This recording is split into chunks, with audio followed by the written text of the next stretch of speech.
हवेली के जनान खाने में किसी भी मर्द को आने की इजाजत नहीं थी, मगर अब मेरे पिताजी भी आने लगे, तेरा गुरु भाई भी। मैंने आपसे कौन सा झूठ बोला? ये भाभी का किस्सा झूठ नहीं तो और क्या? ये सच है कि छोटी बहू ने... छोटी बहू सिंदूर लाया है। ये लीजिए। भैरव बाबू कबूतर उड़ाओ। जीत फिर हमारी हुई। हे भगवान, मैंने छोटी बहू को सिंदूर ले जाकर दिया है, मेरी लाज रखना। एक काला टीका लगा देती हूँ आज आपको, कहीं छोटे बाबू की ही नजर न लग जाए।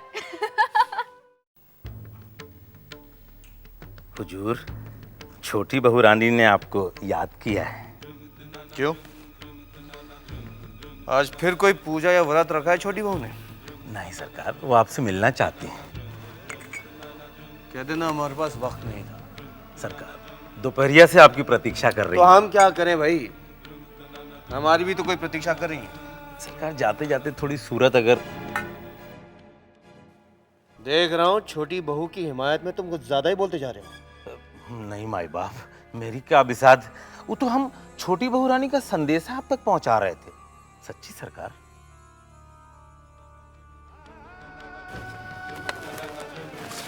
ठीक है चलो। चलिए सरकार। छोटी बहू रानी, बंसी भैया छोटे बाबू को लेकर आ रहे हैं।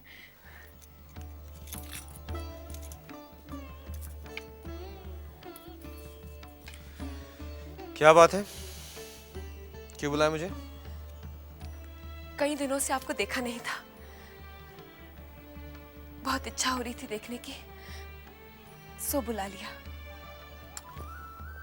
देख लिया, अब हम जाएं? आप हमारी तरफ देखेंगे भी नहीं?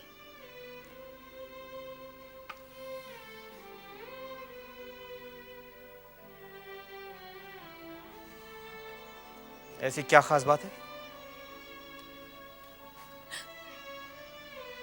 आपको हमारे पर तरस नहीं आता? किस काम का ये जीवन जिसमें पति का प्यार न हो? किस काम का ये श्रृंगार जो अपने पति को ही न लुभा पाए? तुमने अपनी ये बकवास सुनाने के लिए मुझे बुलाया है? अगर हमारी ये बातों से आपको दुख पहुंचता है तो हमें क्षमा कर दीजिए। ओफो, तुम्हारा ये रोना धोना फिर शुरू हो गया। ये रोना धोना, ये आंसू तो हमारा भाग्य बन चुका है। तुमने अपना भाग्य खुद अपने हाथों से बिगाड़ा है, क्या नहीं है तुम्हारे भाग्य में?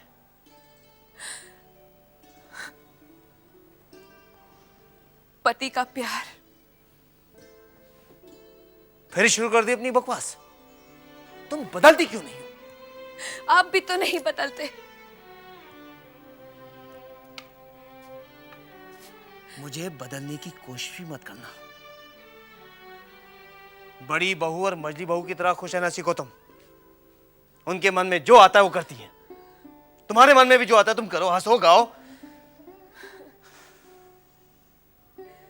हंसते हुए और गाते हुए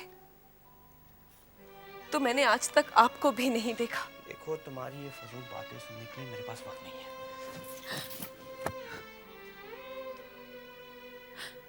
आज अगर आप वहां न जाएं तो? क्या मतलब है? सिर्फ इतना, आज अगर मेरे पास रह जाएं। तुम चाहती क्या हो? तुम्हारा दामन पकड़ के बैठा रहूं? तुमने हवेली के मर्दों को समझ क्या रखा है? वो इतने निकम्मे हो गए हैं कि वो अपनी बीवी के आंचल के पीछे मुंह छुपा कर बैठे रहेंगे। जो मर्द अपनी बीवी से सीखते हैं उन्हें चुल्लू भर पानी में डूब मरना चाहिए।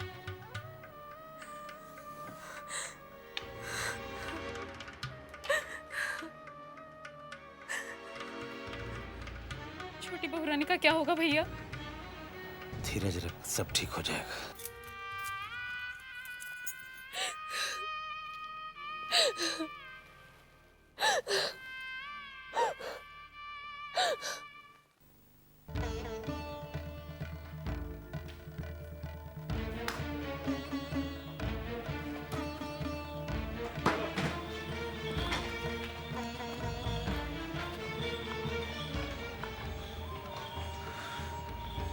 छोटे बाबू बहुत गुस्से में गए।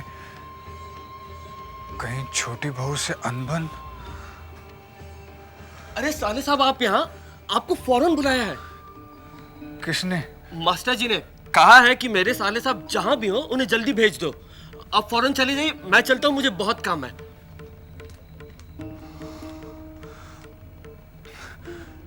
मैं तो डर ही गया था कहीं छोटी बहू ने तो नहीं बुला भेजा।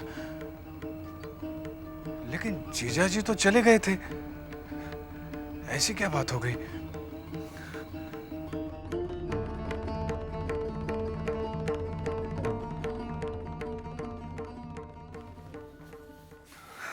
क्या बात है जीजा जी? आप तो चले गए थे, फिर क्या? हाँ, मुझे 1 रुपया दीजिए भाई साहब, मेरे पास एक भी पैसा नहीं है। 1 रुपया? 3 रुपए है मेरे पास। मगर जीजा जी, कल ही तो हवेली से आपको तनख्वाह मिली थी ना? हाँ, लेकिन कल मैं वारनागर गया था, आश्रम, अपने गुरु भाइयों के पास। हाँ तो? जब मैं वहां पहुंचा तो मैंने देखा कि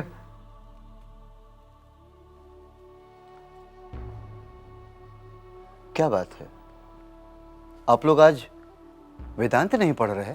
मास्टर जी, मुंह से वाणी तो तभी निकलेगी जब पेट में अन्न पहुंचे। सिर्फ वेदांत पढ़ने से तो पेट नहीं भरने वाला। क्या कह रहे हैं आप लोगों ने भोजन नहीं किया? पैसे होंगे तो भोजन का प्रबंध होगा ना मास्टर जी। 2 दिनों से सिर्फ पानी ही पेट में पहुंचा है, अन्न का एक दाना भी नहीं गया।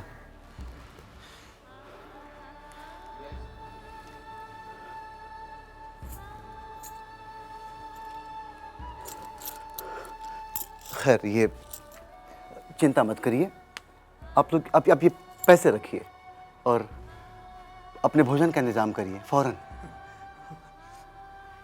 वैसे खबर आई है कि नरेन भी 2-1 दिन में देश में लौटने वाले हैं। उनके आते ही आप लोगों की सारी परेशानियां खत्म हो जाएंगी। आप ही बताइए भाई साहब, मैं और क्या करता? तो आप अपने महीने की पूरी तनख्वाह आश्रम दे आए। तभी तो आपसे 1 रुपया लिए हैं मैंने। जीजा जी, पूरा महीना पड़ा है। चिंता मत करिए, आपने वो कहावत नहीं सुनी, सारी खुदाई एक तरफ, जोरू का भाई एक तरफ। आपको फाका नहीं करने दूंगा। नहीं, ऐसी बात नहीं है। अच्छा जीजा जी, आपने अभी नरेन का जिक्र किया था, ये कौन है? नरेन यानी विवेकानंद। गुरु परमहंस देव कहा करते थे कि नरेन एक दिन सारी पृथ्वी को हिला के रख देगा। गजब का तेज है उस आदमी में। अमेरिका में उसने भूकंप मचा दिया है। सारे अंग्रेज उसके तेवर से हक्का बक्का है। भला ऐसा क्या किया उन्होंने? उसने लोगों की समझ को आजादी की रोशनी दी है। समझाया है कि गुलामी बुरी चीज है। अपने मद्रास के भाषण में उसने जो कहा, उससे लोगों में क्रांति की लहर पैदा हो गई है। अच्छा, मैं चलता हूं। और हाँ भाई साहब, परसों दोपहर को आप सियालदह स्टेशन आ जाइएगा। क्यों? अरे, विवेकानंद आ रहे हैं, उनके स्वागत की तैयारी में जुटना है कि नहीं? हाँ? भूलिएगा नहीं, परसों दोपहर को 2 बजे। और हाँ, इस बीच 2 दिन शायद मैं नहीं आ पाऊँ। क्यों? बस यहीं जरा व्यस्त रहूंगा। चलता हूँ। सियालदह स्टेशन दोपहर को 2 बजे।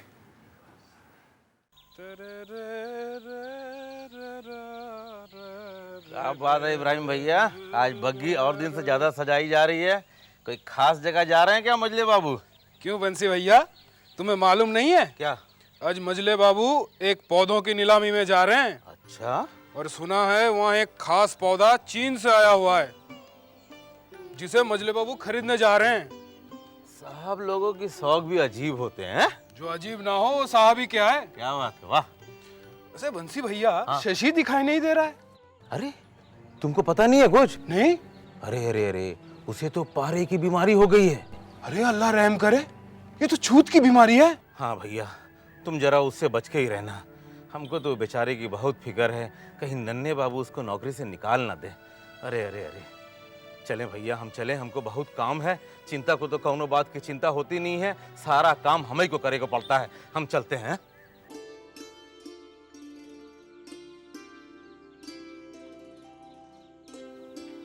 अरे साले साहब, आप गए नहीं बहन तक? बस जा ही रहा हूँ। कुछ सुने कि नहीं? क्या? अरे मजले बाबू आज जा रहे हैं पौधा लेने जो चीन से आया है। अच्छा? हाँ, और सुना है वहाँ बड़े बड़े अमीर और जमींदार लोग आने वाले हैं। पौधों की बढ़ चढ़ के बोली लगाई जाएगी। कितनी अजीब बात है, किसी के पास पेट भरने को अन्न का दाना नहीं है और किसी के पास लुटाने को पैसा ही पैसा है। बिल्कुल ठीक कहा आपने साले साहब, मगर यहाँ का तो हाल ही ऐसा है। जाना तो यहाँ तो विलायत से झाड़ फानूस आता है। एक बार तो सफेद संगमरमर में बनी हुई सफेद परी आई, बिल्कुल नंगी और हाथ में लिपटा हुआ सांप, जिसे मजले बाबू ने बड़ी शान से अपने नाच घर में रखवाया था। हमारे पास अब भाई समय नहीं है, आपको हम एक बार बड़े बाबू का एक वो किस्सा सुनाएंगे जिसे अंग्रेज लाट अपनी पूरी जिंदगी नहीं भूला होगा। अच्छा? हाँ, ऐसा कौन सा किस्सा है बंसी? अभी समय नहीं है साले साहब। आप तो जाना दो कि चिंता को तो कम नो बात की चिंता नहीं है, सारा काम हमें के करे का पड़ता है। अब हम जाते ही, मगर एक बात है, जात जात आप मजले बाबू की सवारी देखा जाओ के शान से सजी है।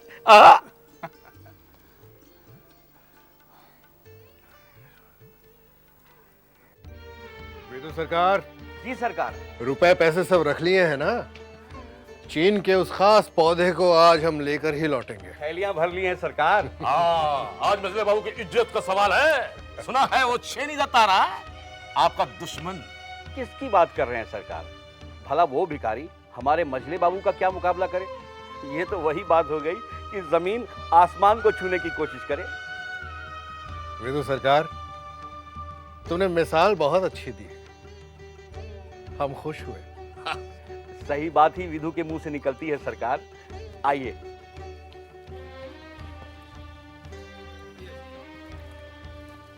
होशियार, खबरदार, मजले बाबू की बग्गी निकलने वाली है, दूर हट जाओ।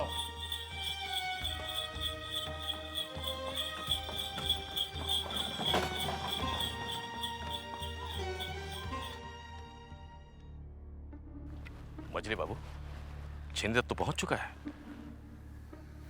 घबराइए नहीं भैरव बाबू, उसने हमसे हमेशा मात ही खाई है। आज भी उसे पौधा नहीं मात ही मिलेगी। सरकार, मजले बाबू आ गए हैं।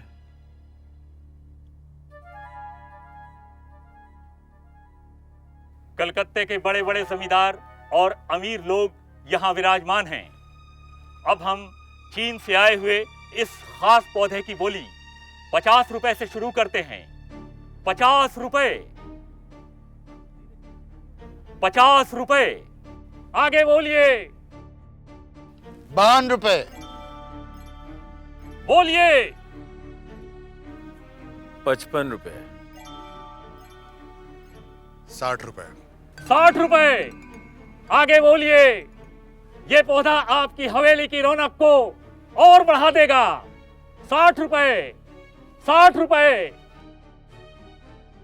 62 रुपए। 62 रुपए। जी हाँ, 62 रुपए। आगे बोलिए। 62 रुपए। 62 रुपए। 70 रुपए। 70 रुपए। पूरे 100 रुपए। 100 रुपए।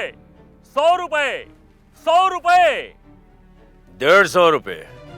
आगे बोलिए। ये पौधा आपकी हवेली की रौनक को और बढ़ा देगा। 200 रुपए। 200 रुपए। बोलिए बोलिए। 300 रुपए। 300 रुपए। ये पौधा तो अनमोल होता जा रहा है। बोलिए। 300 रुपए। 300 रुपए एक, 300 रुपए दो, 500 रुपए। 500 रुपए। अब बोली पौधे की नहीं, आन की लगाई जा रही है। 500 रुपए। बोलिए। बोलिए भी मत बढ़ाइए। क्यों? इतना पैसा है नहीं और यह अभी अदा करना पड़ेगा। 500 रुपए एक, 500 रुपए दो और 500 रुपए तीन।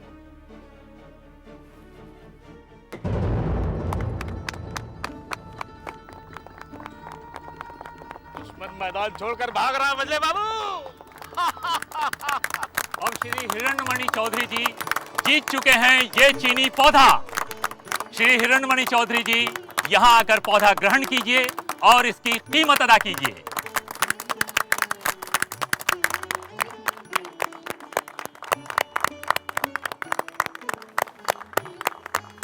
गिन लीजिए, पूरे 500 रुपए हैं। जी।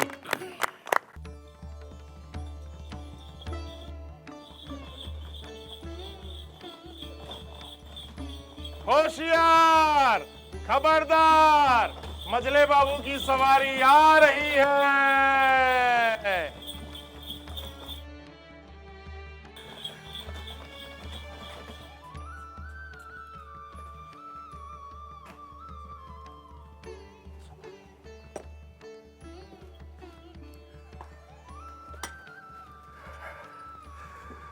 इस पौधे को हवेली के अंदर ले जाओ। जी सरकार। और आप लोग विराजिए बैठक खाने में, हम अभी आते हैं।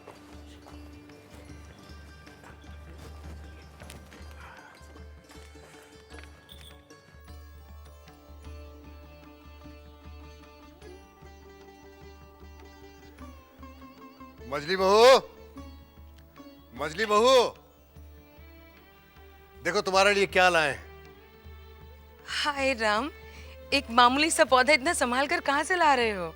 मजली बहू, इज्जत से बोलो, ये पौधा मामूली नहीं है, ये खास चीन से आया है और हम सबको हराकर 500 रुपए में इसे जीत के लाए हैं। 500 रुपए? कमाल है, सोना नहीं चांदी नहीं, महज एक पौधा, वो भी 500 रुपया का। मर गया तो समझ गया। मजली बहू, ये हमारी इज्जत की बात है जो तुम्हारी समझ से परे है। जाओ जाओ।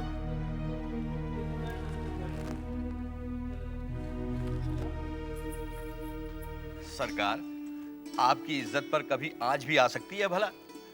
शेनी दत्त को पता ही नहीं कि वो बाबूगिरी किसे दिखाने चला था। ऐसा दुम दबाकर भागा कि पलट कर देखा भी नहीं। अरे उसकी ऐसी औकात कहाँ जो हमारे सामने खड़ा रह सके। छोटी बहू रानी, क्या आपको पता चला? किस बात का? यही कि मजले बाबू एक चीन का पौधा लेकर आए हैं। तो इसमें इतना आश्चर्य की क्या बात है? आश्चर्य की बात ये नहीं कि वो पौधा लेकर आए हैं, आश्चर्य की बात तो ये है कि वो पौधा 500 रुपए का खरीद के लेके आए हैं। क्या? 500 रुपए का? हाँ, उस पौधे के लिए बड़े बड़े लोग बड़ी बड़ी बोली लगा रहे थे। मजले बाबू ने सबसे बड़ी बोली लगा के वो पौधा जीत लिया। ऐसा क्या करामाती पौधा है ये?